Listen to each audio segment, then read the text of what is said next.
Professor, eu queria aliar duas coisas, né, das respostas anteriores. A primeira é a questão do próprio G7 e a segunda, na questão que o senhor falou, que hoje a gente vive um cenário diferente no qual os Estados Unidos não é mais aquela potência hegemônica, né? Hoje a gente vê ali outros países também dividindo esse protagonismo, principalmente China, né?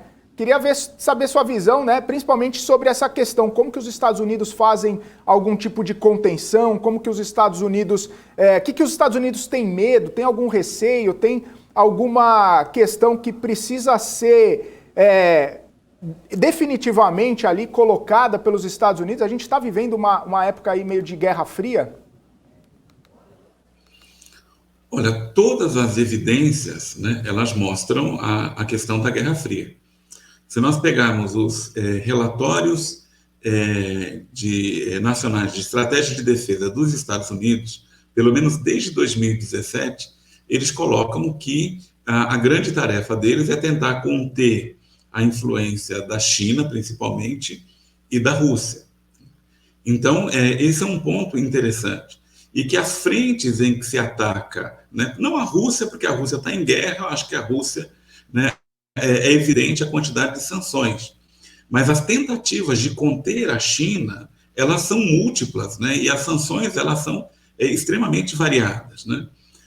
Porque os Estados Unidos não se conformam com nenhum outro posto no mundo que seja o número um. Isso está no DNA, na fundação dos Estados Unidos.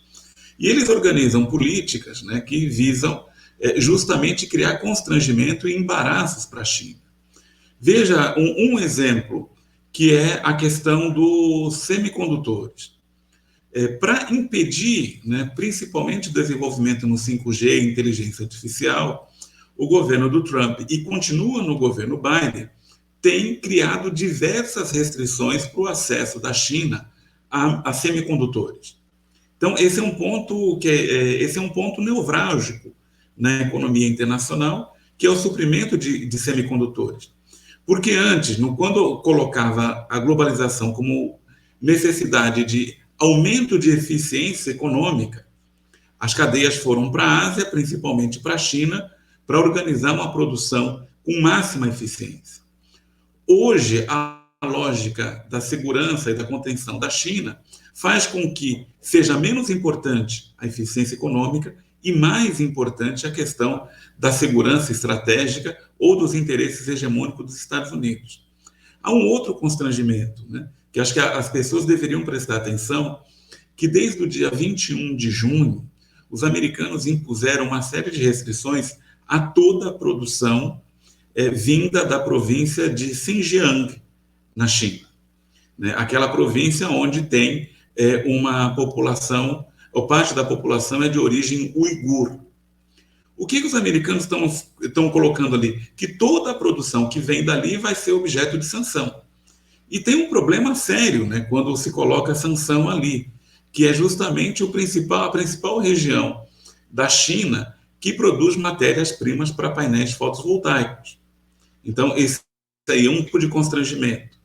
O outro constrangimento geopolítico, quando os americanos, os indianos, os australianos e o Japão, eles organizam uma estratégia chamada uma parceria quadrilateral, o Quad, né, que estão tentando criar as condições para fazer uma OTAN, né, no Pacífico, no Oceano Pacífico Ocidental. Então, né, você olha as questões, os constrangimentos são grandes.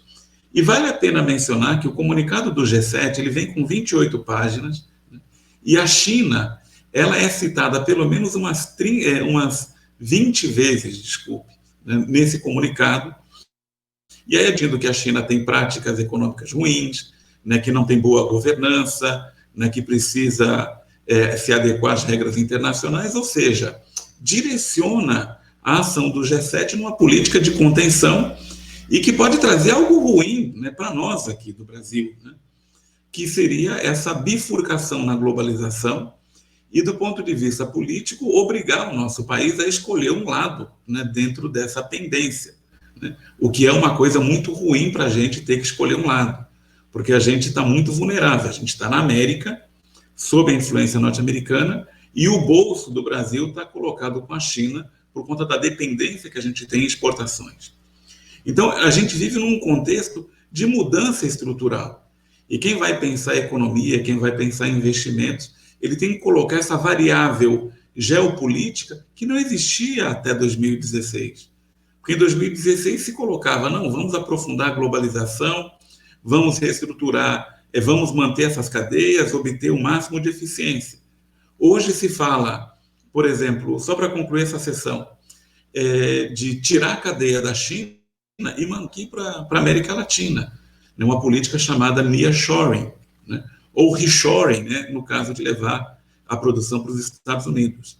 Se não me engano, antes de ontem a Samsung disse que iria fazer uma fábrica de componentes eletrônicos nos Estados Unidos, né, justamente para os Estados Unidos terem essa autonomia geográfica na produção dos principais insumos industriais.